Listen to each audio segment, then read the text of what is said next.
Hello everyone, welcome to my channel ইজিও sociology. আজকের আমাদের আলোচনার বিষয় হচ্ছে সোসাইটি বা সমাজ কাকে বলে, সমাজের প্রকারভেদ সম্পর্কে আমরা আলোচনা করব। আমরা সকলেই জানি সমাজবিজ্ঞান বা সোশ্যোলজি আলোচনায় ক্ষেত্রে সোসাইটির খুবই গুরুত্বপূর্ণ বিষয়। কারণ সমাজবিজ্ঞান কাকে বলে, সমাজবিজ্ঞান হচ্ছে সায়েন্স অফ দ্য সোসাইটি, অর্থাৎ সমাজের বিজ্ঞানই হচ্ছে সমাজবিজ্ঞান। এবং এই সমাজবিজ্ঞানে সমাজবদ্ধ মানুষের আচার আচরণ, কার্যকলাপ, তাদের নিয়মনীতি প্রভৃতি নিয়ে আলোচনা করে। সুতরাং সমাজকে বিস্তারিত আলোচনা করা খুবই গুরুত্বপূর্ণ। তো সুতরাং সমাজ নিয়ে আজকে আমরা আলোচনা করব। তো প্রথমে কি দেখব, সমাজ বা সোসাইটি কী। দেখো, ওখানে বলা হয়েছে society is A group of people who live together in a particular area, share a common culture, follow certain rules and norms, and interact with one another to meet their needs and achieve common goals. অর্থাৎ society বা সমাজ হচ্ছে কিছু সংখ্যক মানুষজনের একটি গোষ্ঠী, যেখানে মানুষজন একই সাথে একটি পার্টিকুলার এরিয়াতে বসবাস করে এবং কিছু কমন কালচার, কমন সংস্কৃতি, তাদের কিছু রুলস এবং নর্মসকে ফলো করে এবং একে অপরের সাথে ইন্টারাক্ট করে কিছু বেসিক নিডস এবং লক্ষ্য ফুলফিল করার জন্য। সুতরাং সোশ্যোলজিস্টের মতে বা সোশ্যোলজির মতে সমাজ কি, সমাজ হচ্ছে শুধুমাত্র কালেকশন অফ ইন্ডিভিজুয়ালস না, অর্থাৎ কিছু ব্যক্তির গোষ্ঠী না, এটি কি নেটওয়ার্ক অফ সোশ্যাল রিলেশনশিপ, অর্থাৎ সমাজের যে সামাজিক সম্পর্ক, তাদের একটা পারস্পরিক যে সম্পর্ক বা নেটওয়ার্ক রয়েছে, সেটাই হচ্ছে সোসাইটি। এবং এই সোসাইটিকে যদি আমরা দেখি, বিভিন্ন সমাজবিজ্ঞানী বিভিন্নভাবে সংজ্ঞায়িত করার চেষ্টা করেছেন। প্রথমত দেখো এখানে কী বলেছে, ম্যাকইভার অ্যান্ড পেজ, তারা বলেছেন society is a system of usages and procedures, authority and mutual aid, many groupings and divisions, controls of human behaviour and liberties. অর্থাৎ সোসাইটি হচ্ছে যেখানে আমরা অনেক কিছু ব্যবহার করি এবং কিছু তৈরিও করি। এটা হচ্ছে কর্তৃত্ব, ক্ষমতা এবং মিউচুয়াল এইড। কখন আমরা ক্ষমতা প্রদান করি এখানে, এবং অনেক সময় একে অপরের সাহায্য করে থাকি। মেনি গ্রুপিংস অ্যান্ড ডিভিশন, অনেক গ্রুপ থাকে সোসাইটিতে এবং সেটাকে ডিভাইডও করি। এবং controls of human behaviours and liberties, আমরা কী করি, মানুষের ব্যবহার এবং লিবার্টিস বা স্বাধীনতাকে কী করে আমরা কন্ট্রোল করি।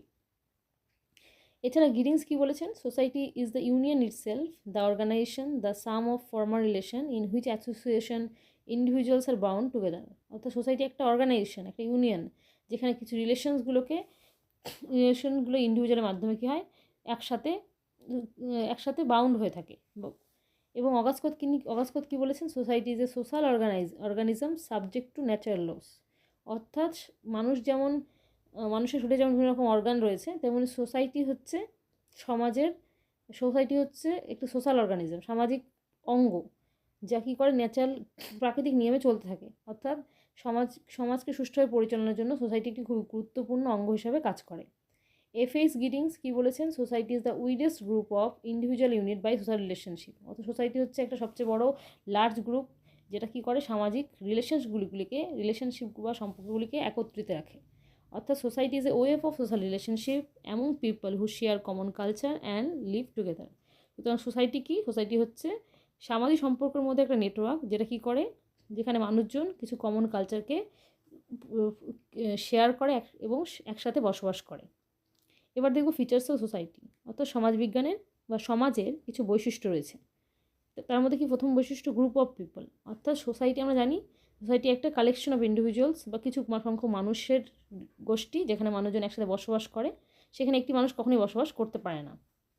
Social relationship, society is A network or a web of social relationship among individuals. অর্থাৎ সমাজে যেহেতু অনেক মানুষ থাকে, সুতরাং তাদের মধ্যে একটা সম্পর্কে নেটওয়ার্ক বা ওয়েব কাজ করে। Common culture, members of a society share common customs, tradition, believes, values and language. অর্থাৎ একটি গোষ্ঠীতে মানুষজন যেভাবে থাকে, common features, common language, common culture follow করে, তেমন সোসাইটিতেও মানুষজন করে থাকে।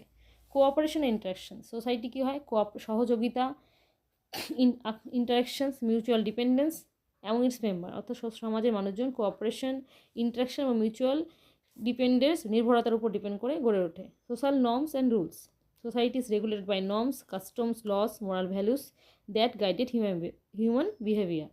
অর্থাৎ সমাজে কিছু রেগুলেটেড নর্মস থাকে, কিছু আইন শৃঙ্খলা থাকে, যার মাধ্যমে মানুষের বিহেভিয়ারগুলো কী হয়, নিয়ন্ত্রিত হয়। Social institution like family, religion, education, economy and state are essential parts of society. সোসাইটির কিছু ইম্পর্টেন্ট এসেনশিয়াল ইনস্টিটিউশন রয়েছে, যেগুলোর মধ্যে রয়েছে family, religion, education, economy, state এবং কন্টিনিউটি। সোসাইটি কী বলেছে, society continues over time through socialisation and cultural transmission from one generation to another. অর্থাৎ সোসাইটি ক্রমাগত চলতে থাকে, অর্থাৎ ডাইনামিক প্রসেস অবলম্বন করে সোশ্যালাইজেশনের মাধ্যমে সামাজিকরণের মাধ্যমে এবং কালচারাল ট্রান্সফরমেশন, অর্থাৎ এক জেনারেশন থেকে আরেক জেনারেশনে কালচারকে ট্রান্সফরমেশনের মাধ্যমে সোসাইটি কন্টিনিউটি বজায় রাখে। সেন্স অফ বিলংনেস, যেহেতু সোসাইটিতে মানুষজন একত্রে বসবাস করে সেজন্য তাদের মধ্যে একটা ফিলিং শেয়ারের ইউনিটি দেখা যায়, যার মাধ্যমে তার একে অপরের উপর কী হয় বিলঙ্গিংনেসও দেখা যায়। Control of behaviour, society exercise social control through custom traditional laws. Society কী করে বিভিন্ন রকম নিয়ম শৃঙ্খলা আইনের মাধ্যমে সমাজের মানুষজনের বিহেভিয়ারকে কন্ট্রোল করে। ডাইনামিক নেচার বলতে society is not static, it change over the time with social economic and cultural change. অর্থাৎ সোসাইটি কোনো রকম স্থির বস্তু না, এটা হচ্ছে ডাইনামিক, যার কারণ সোসাইটি কী করে সামাজিকরণ কালচার ট্রান্সফরমেশনের মাধ্যমে তার বিভিন্ন বিষয়গুলিকে যেমন সামাজিক অর্থনৈতিক কালচার পরিবর্তন করে থাকে।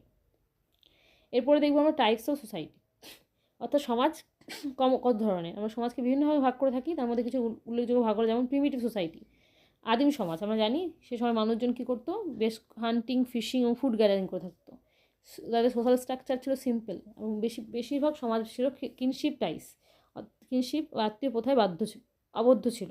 তারপর আসছে এগ্রিয়ান সোসাইটি।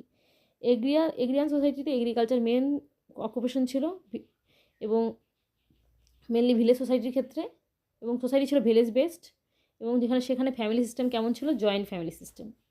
এরপর ইন্ডাস্ট্রিয়াল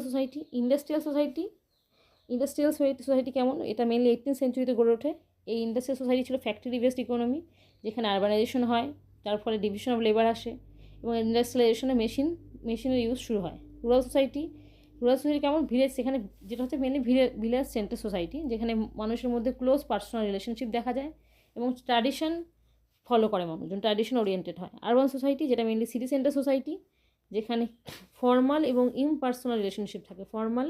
ইমপার্সোনাল অত ব্যক্তিগত সম্পর্ক মানুষের মধ্যে দেখা যায় না। হাই সোশ্যাল মোবিলিটি প্রচণ্ড হাই থাকে। ফক সোসাইটি লোকাচার বা লোক সমাজ, মেনলি লোকাল সোসাইটিকে বলে। স্মল সোসাইটি সিম্পল এবং হোমোজেনাস সোসাইটি, এখানে ট্র্যাডিশন প্রচণ্ড স্ট্রং হয়, কাস্টম প্রচণ্ড ফলো করা হয় এবং সোশ্যাল চেঞ্জ খুব স্লো হয়। Modern society science and technology based society. Modern society হচ্ছে যেখানে science and technology based society, যেখানে মানুষের মধ্যে র্যাশনাল থিঙ্কিং গড়ে ওঠে, ইন্ডিভিজুয়ালিজম গড়ে ওঠে এবং সোশ্যাল চেঞ্জ খুবই র্যাপিড হয়। পোস্ট মডার্ন সোসাইটি, যেটা বর্তমান সমাজকে আমরা বলতে পারি ইনফরমেশন আর মিডিয়া ওরিয়েন্টেড সোসাইটি, মানুষের লাইফস্টাইলে প্রচণ্ড ডাইভার্সিটি দেখা যায় এবং প্রচুর পরিমাণে গ্লোবাল ইনফ্লুয়েন্স হয়ে থাকে। সুতরাং সোসাইটি কি, সোসাইটির ডেফিনেশন কী, সোসাইটির ফিচার্স কী তা আমরা বুঝতে পারলাম। তো সোসাইটি কী দেখলাম, সোসাইটি হচ্ছে একটা ওয়ে অফ সোশ্যাল রিলেশনশিপ, অর্থাৎ সোসাইটি হচ্ছে কিছু সংখ্যক মানুষের একটা গোষ্ঠী, যেখানে মানুষজন কমন ফিচার্স শেয়ার করে, কালচার এবং তাদের কালচারগুলো ট্রান্সফর্ম হয় এক জেনারেশন থেকে আরেক জেনারেশনের মধ্যে, মানুষের মধ্যে বিলঙ্গিংনেস দেখা যায় এবং সেখানে সমাজের মানুষজনের হিউম্যান বিহেভিয়ারকে কন্ট্রোল করার জন্য সমাজ বিভিন্ন রকম রুলস রেগুলেশন প্রডিউস করে থাকে। তো আজকে এতটুকুই। এরপর আমরা শীঘ্রই একটা নতুন ভিডিও নিয়ে আসবো, যেখানে আমরা কমিউনিটি সম্পর্কে আলোচনা করব। তো আর যারা তোমরা আমার চ্যানেলে নতুন তারা আমার চ্যানেলটিকে সাবস্ক্রাইব করে পাশে থাকা বেল আইকনটাকে প্রেস করো, যাতে আমার ভিডিওগুলো সর্বপ্রথম তোমাদের কাছে পৌঁছায়। Thank you.